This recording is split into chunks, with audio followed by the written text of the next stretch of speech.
at the moment waliwo ko emirimu emirala nga ogyeko kompiira ebyo nabyo najja bitubuya mu profile ye bwekityo si mulala katubuzeeko then atubuye n'amannya nawo watendeka lunaku lwaliro wanjawulo kubanga amasaza ga Buganda tugwogerako nnyo tuleeseeko kooki oyo omutendesi w'empaka z'amasaza ga Buganda newankubadde si masaza gokka gatendeka alina ne teams endala kanono nnyo omugenyi waffe tusanisa okulaba twagala obuuzekoko kuba tulaba then tuyongereko maaso abatulaba mwenna mbalamusizaako mwenna mu linnya lya Mukama waffe Yesu Kristo ndi musajja mulokole era nenyumiriza nnyo mu Kristo manya agange nze Frank Mulindwa ndi musomesa wa kapiira era nalondeddwa olunaku lw'eggulo nga omutendesi omujja ow'essaza ly'e Buweekula.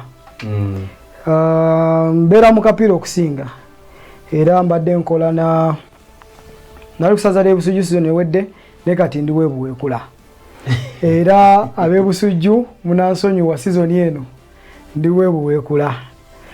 Nkola ne Saltiro Bright Stars. Okay. Timu eri mu UPL. Nkola ne somero lya Royal Giant High School Mtiana. Wa omukulu Ntambi Benon. Nkola ne Munta Royal College eyo sister school ya Royal Giant. Ali bombo oyo. Mitiana eri. Nja kubuuza maaso awo wefulamu otya bibiri okugenda eri neno. Nja kubuulira. Okay. Nze nkulira omupiira gwa primary schools zonna mu Wakiso district. Nze head coach wa Wakiso district football yena. Mufuze Wakiso bwebe yagala kukiika like ngekiisi. Kangeze oba mu national baluddawa gwa baba coach wabo. Yes. Okay. Era mbadde coach wa district ya Wakiso kuva 2012. Paka olwaleero. Okay. Esebo. So profile bebe yawo. Bingimu nendoza time eri otwala obuddebo because program entugina era twagiteeka ko just okukulaga abantu abo ekyenjawulo ekiriwo kicho osobola okukola ate kinsanyusizo nga miro ina mulokole kati atuba ba Luganda nnyo kuba tulina bitufaanaganya kali ng'ovudde ku ekyo nti otendesa amasomero twalinayo ko teams otendese nga zirimu abakulu nyingi natendekako tiimu ya Good News. Yali ya Musumba Solomon awebulenga era nali njitendeka essaawa zino na tiimu endala era y'abakulu bagiyita Divine FC wabula ate era volunteeringa ne ku teams ez'enjawulo. Yes. Ne ku doza ku Solitiro nayo waliyo? Solitiro Bright Stars ndi ku tiimu enkulu. Tiimu ey'abato nze head coach. Naye ku tiimu enkulu ndi coach wa kusatu. Era emirimu gyange gyonna ennaku zino goba Odira Simon. Yes sebo. Era emirimu gyange gyonna badde ku Saltiro Bright Stars. Nalabye profile yo ng'otadde ekifaananyi kya coach eyagobeddwa. Yes sebo. Wanyoleddwa nnyo mu kulaga okwo. Yes sebo. Si bwe kiri? Nanyoleddwa nnyo kuba nti nno Beka Mbowa si just coach naye ndowooza abadde musomesa seri abasambi bokka ne naffe nga abatendesi babadde akola naye abadde musajja mulungi nnyo weewaawo tuli mu professional setup nti nno emirimu gino ogufuna leero enkya n'ogenda ng'abasambi we bajja leero enkya ne bagenda naffe bakooki setup gye tukola ki gye tulimu era neebaza coach Beka Mbowa okuba nti nno asobodde okuwa Saltiro Bright Stars obudde abasambi naffe ba coaches nze ng'omuntu muyigiddeko nnyo Mbowa n'ovudde ku kyogutereka naye n'ogusamba yagusamba. Yes sebo. Ate nagendako neewala kubanga Beka yaliko mu Manchester okumala ebbanga ng'asoma obutendesi ng'alaba ng'ayiga. So nze ng'omuntu muyigiddeko ebintu bingi nnyo era tubadde close nnyo oli ayinza n'olowooza oba nze assistant coach naye ng'ate coach Simon ye mukama wange awe yakola ki yaddako naye coach Beka Simon bamuwaddako ate naye ntegeddeko bali mu kwogerezeganya n'ekiwanuka Kiwanuka ono mukwano gwange nnyo tutambudde nnyo ku masaze Busiro Kyaddondo simanyi bwana badatiza omulimu akututte kuba tekinnababeera official sijja kyogera ku kati naye mwe bali kutereka bali kukola nakwagala mupiira omupiira tuguweereza byogedde byokka osana kwebazibwa because already olina kyokozeewo ate nze badde nzija ngoberera mpola wadde mu masaze okusinga naye ate badde njambira Mr. Benon yatugamba wano kuba tulangako naye twali tulanzeko naye wano n'aŋŋamba nti twe tulina talent ngenda okutuuka nga ndabayo mulindwa so nimbeera surprised kuba nti tebakunyooma eyo gy'oli kuba olabikanga abajjamu ate olabikanga ati omukulu ku bbo naddala mu maturity mu mupiira tebakunyooma basambi kyangu nnyo okunyooma omuntu si mu ndabika ye wabula mu busobozi bwe kakati abantu abanyoomebwa ebintu ebiseera ebisinga babeera ebiseera ebisinga tebamanyi bye bakola teri muntu yenna ali professional nga kyokola okitegeera n'omunyooma tugeze ng'olina emmotoka yo n'ogitwala mu bamakanika osobola bakisajja akasinga obutono nga kasobola okufikisinga ki emmotoka so akanyooma so tebasobola kutunyooma kubanga tuli professional ate ebyo tukola tukola ki tubimanyi kati nze ng'omuntu nakasoma courses 31 ez'akapiira mu mulembe ki oguliko gwa Moses Mangala overtime kubanga natandika okusoma courses nga nakamala senior 6 mu 2008 nasoma course yasookera ddala eya CAFC eyali ku FUFA just nti neebakamu katono ne bali ne bakola ki ne bampitako ne bagenda mu B mu A ne class yasooka okusoma C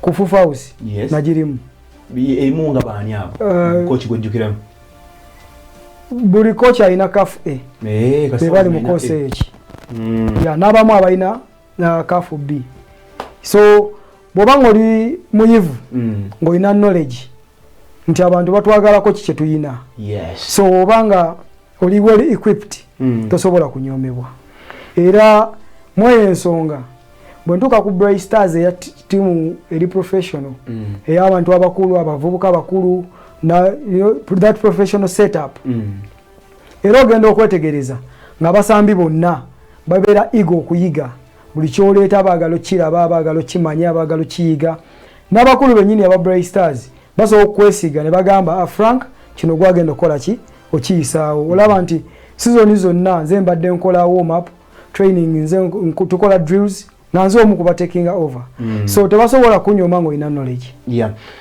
okay Frank bannambende bakulaba baga nti mutufula katufunye coach omutuufu ali professional kisoko kyogeddeko alina experience weeri mu masaza ze nkulabyeko ku busujju basically osinze okuviirayo then katoze ko buweekula ki yali ekoze ekyamaanyi kutuuka ku final ya 2012 era essaza lya Bulemeezi ne libikuba goal mu kubwerere omupiira ogwalimu enkaayana nti referee yatta goal ya buweekula twalina kivubaawo 2012 referee yali Frank Jingo by then era ne batandika okugamba nti referee atubbye batandikirawo naye sijja bigenda mu nnyo wabula profile weeri eraga nti bali batuse ku final kyogero osuubiza essaza kyonna ogenda kyogero olunaku olwaliro okuba bannambende kwebali naye katono nnyo katusooke tufune ali mu control tuwe ku Frank Mulindwa ng'ayanjulwa olunaku olwejjo of course wankubye best shots zizo gaali zezo zennyini yoyo katono nnyo katumulabeko tumuwuliremu kkono yennyini nga yekomiitinga nti agenda kusobola okutwala essaza ly'abanafu aba buweekula ku ntiko we batatuukanga katono nnyo katufune ku mbeera eyo eya Frank Mulindwa ng'ayanjulwa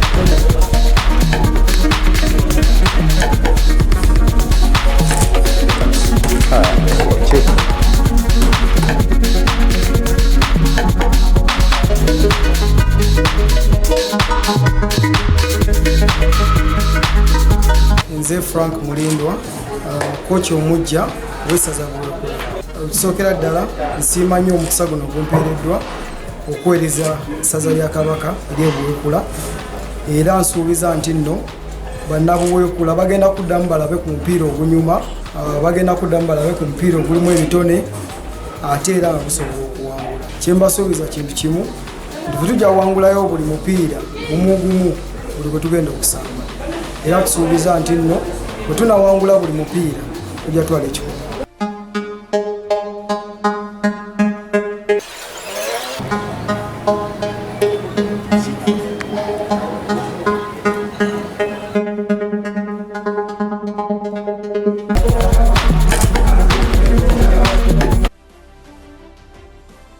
officials of course babaddewo ko bulungi nnyo abeebuweekula okulaba nga oleba Mwanjula omusajja oyo era nga byakozeewo ne biki byasuubiza njawula mu statements eziwerako Frank otubuulire wekomitinze wabadde ne manager we wazze naye awo n'otulagako ko ne kyoyinawo kaawo simanyi buweekula ddala basuubire ki banabuweekula saagala kubasuubiza ggulu nansi kubanga nyinza obbagamba njabbawo ekikopo ne munnumba nga kiganye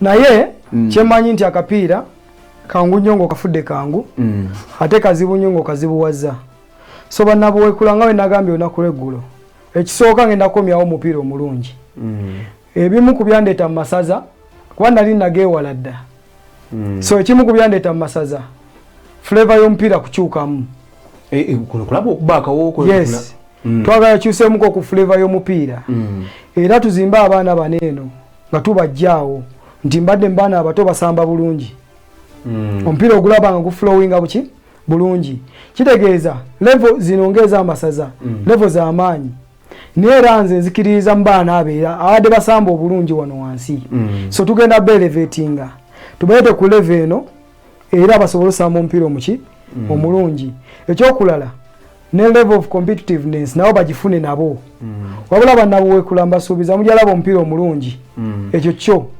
then omupiira omulungi nga guwangula nakyo kikulu nnyo era kuba nakiraba ku busujju wava mu kibinja yano n'ebintu just bulemeezi wetumanyire defending champion najja nakulemesa yali bulemeezi naye ne bulemeezi balaba omupiira ogwo twaje outplaying just ntino tetwakozesa mikisa gyaffe ate n'okudda okusamba quarter finals batujjamuko ba key players omu yalina card omulala yalina covid yatestinga positive covid then ne goalkeeper yalina ebizibu yali akwata twayita goalkeeper nga mulala ne n'omu ku ba central defenders so twalina challenge y'amaanyi okuddamu okukola ki okufisinga team ng'ate financially tetuliera buki bulungi naye nze mmanyi nti nno tusobola okgenda okusingako newe twatuuka okusinga luli ku quarter finals babwe yava mu kibinja jukanabo balina sagas ezimu abasambi abamu beekyanze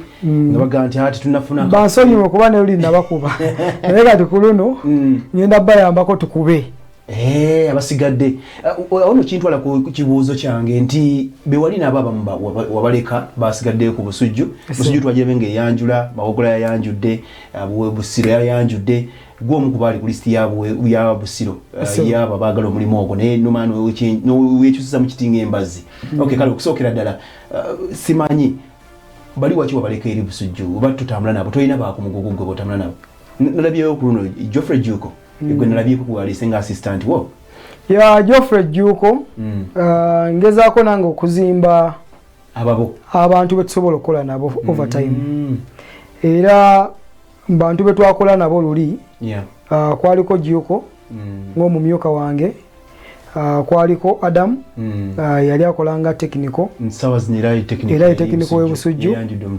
naye nga naye ali mu setup yange mwalimu ne Tony kati Tony abo bonna nkola nabo so ebuweekula ngenda nagenze ne Juko Prince Juko Geoffrey then ngenda ne Tony Mutebi so Tony Mutebi oyo akola emirimu mingi nnyo okubanga akolera eno mabega naye bwe tuba twasembolinga teams mpaji nnyo era tugenza okufuna omulimu gw'ebuweekula ng'obwedde tulina abasambi abasukka mu 30 ng'obwedde twasembolinga dda team so era nga yonna gye ŋŋenda mmanyi nti no tusojjamu abantu nga bwe bati so kati oyo Tony tukola naye kochi mulungi nga ye kochi ate amanyi okusportinga abasambi abalungi training ze naye zazikola bulungi naye ate ayina ne area endala gyatuyambako mu mbeera kati ng'eno ndowooza area eyo abantu abasinga bagibuusa amaaso naye ya holdinga statistics zaffe okuwandika nti n'omusambi yakozefa obwati era emipiira gye twasamba enjeru season ewedde gyonna kituufu teyajja njeru naye ku TV kwe yali ya taking nga statistics season nga why tufunye card kakati wano tuli bweti gundi akoze bwati gundi awinning empira bwegiti yes gundi ashooting empira bwegiti gundi obeda yo nga tu discussing oli mu kuzimba team yo josobola okukola nayo in future in case ngaho kintu bakikuteyo buterevu kale tulina project yaffe ne ba coaches abo coach Adam kolanga technical ebusujju Mutebitone ne Joko Joffrey ne goalkeeping coach omulala so fe tulina okay kale tugenda ko kombulango bwe tukomawo tujja kujja ne ba officials okuva wali ebuwekulanga nabo bewera bagamba okuleta Frank Mulindwa blessing yamanyi ekikopo kijja waka omukulu Kisitu yakyogedde ekyo wa Minyalo then ne Salongo in fact Salongo then ne Haji Siraj na yajja kutubulira kokko engeri gye bakungamu abantu babukusali kyambadde tujja kwogera mu kona baawo mu kitundu kyaffe kigenda kuba ekyokubi tuline Frank Mulindwa ye mutendesi omujja wa essaza lyabo wekula jukete basaza ga amasaza gonna gasobola okutandika na kusomeza 20 era tujja kulaba Gomba nga gulawo ne Kyadondo kiri official ekyo kyegamba tulabe empira agisumuluka nenga nakusomeza 20 mwezi guno gwa November katumulemo tukomewo kola ekitundu ekyo ekyokubiri batugenda okwogera ebirala bingi tujja kwogera ku national team of course ajja kumbuulirako ye agiraba atya nga ye omusomesa omutendesi w'omupiira katumulemo tukomewo n'ekitundu ekyokubiri tovaawo.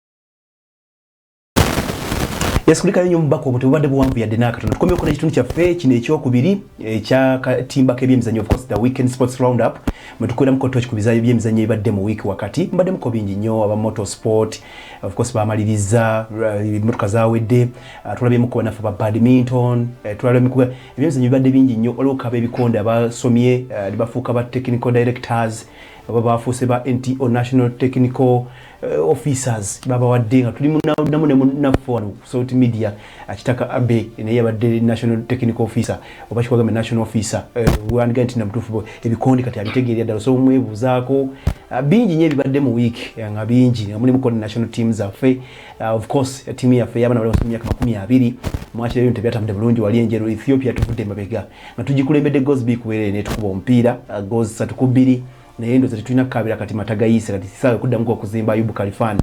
Alright, we tugendeko mukumula mko tuba twogera ku Frank Mulindwa of course we mugenyi gwe tulino nako lwalero nga yogera okutanya ku nsonga n'okubulamu bwe n'engeri gy'atandika mu kakapiira ali kusazanya nafa ababu we kolaba mwanjudde olunaku olw'ejjo era yabaddeko yakatwegattako osubiddwa nnyo musajja ono oba mwanjula mu butongole neera tonasubwa bingi nnyo twagatuuliremu ku officials okuva wali ebuweekula nga bongera nabo okulaga ddala mutuufu Mulindwa gubaleese wanjawulo wabula nga bakungana okukunga banna buweekula bannamubende bonna ne bwe batuli mu nnamubende nga wawasaayo bonna bajje mu supporting essaza lino.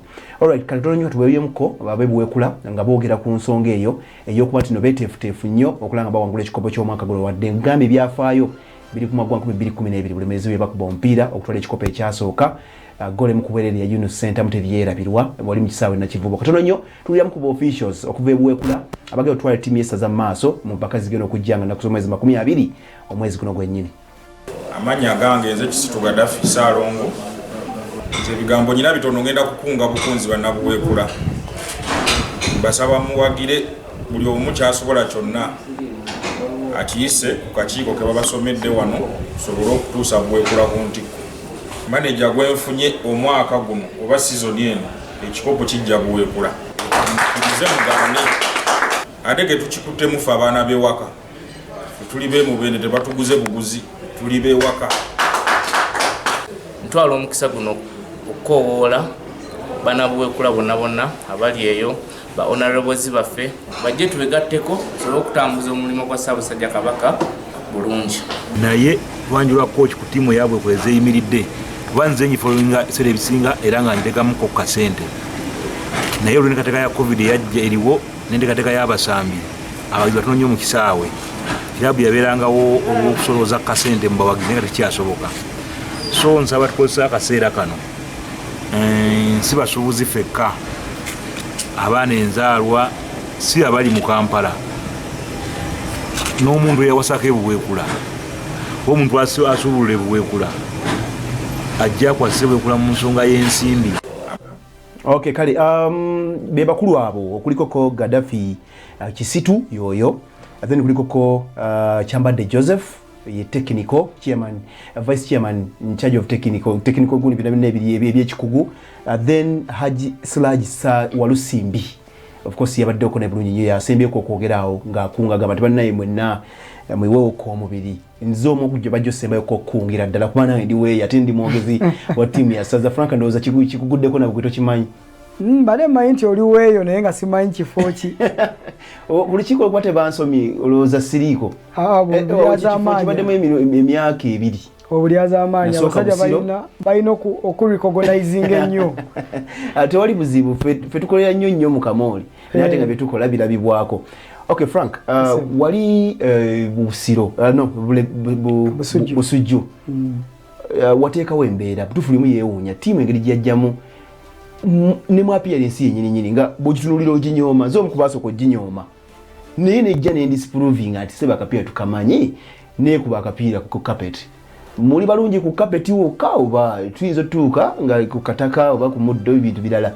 Okay, kyewateekawo ekyenjawulo ku ttiimu y'abannaffe abo abaye Busujju njagala simanyi naye abasambi asinga bonna bagenze naye waliwo abagenda mu UPDF waliwo naba Bright Star babiri simanyi okyabayina abo ba Busujju kuba abasinga mutambula nabo. Amateeka ga Buganda malungi kuba nti nno tokkirizibwa kutambula n'abasambi bonna basukka basatu. Yes, malungi nnyo naye okumanya nti nno ttiimu yaffe y'amaanyi mugerwamu ababeera ennyo mu byemizannyo osobola okumbuulira ttiimu ki eyasukka abazannyi abaana be yapromotinga mu Super League oba mu UPL. Of course yali Busujju ze nalaba almost bana. Busujju yayingiza abazannyi bana Eren Mbabazi Ivan mu Bright Stars, Bugembe Isa mu Bright Stars, ne tupromotinga Kiberu Isaac mu Police, yes. Then Kasozi Samson mu UPDF. Waliwo n'abali ku age nga ndifuna Bernard yali agenda mu Mbarara City n'abalala. Naye kikulu nnyo abasambi bano okubanga ba progressing ogenda ku levels endala. Era nze omusanyi wavaawo nagenda ku level endala kitegeeza nkoze. Okay. Kakati abasambi nga we nagambye wano tetufuna abasambi basambira oba bamanyi kapeti nedda. Ffe nga ba coaches tactics zaffe twagala nnyo okusamba omupiira ogwa ddala. Omupiira oguli tactical. Omupiira ogusobola okusambibwa nga omuntu alaba flow ya game. Game n'omanya nti nno bw'otunuulira ttiimu ng'esamba n'omanya nti nno waliwo ekintu ekiri deliberate. Ko kigundi kyakola ki kyasamba. So okwoleka ekyokulabirako ebweru mu mipiira gy'ebweru. Yes. Nga bw'otunuulira ttiimu ya Manchester ng'esamba tosobola feelinga tactical approach ya coach. Olaba abasambi nga bonna bali talented. In my opinion nze ndowooza Manu esinga abasambi abalungi. Naye olaba nga basamba tebasobola samba nga ttiimu. Kitegeeza omukono gwa coach gukola ki? Mulimu gubulamu. Coach bw'aba taliiwo kitegeeza nti kibajja kuba kifunga kyabwe. Yes. So buli omu asobola osamba ekikye naye ng'ate teri kintu kibagatta. Olinga ntwala nti oŋŋamba nti ebiseera bisinga result ya ttiimu eva mu maanyi ga coach kikyabawadde. Bwe bambi omupiira gusambibwa ku bintu nga 3 oba 4. Naye nyinza okumenyerako 2. Ekisooka techniques. Techniques z'abasambi.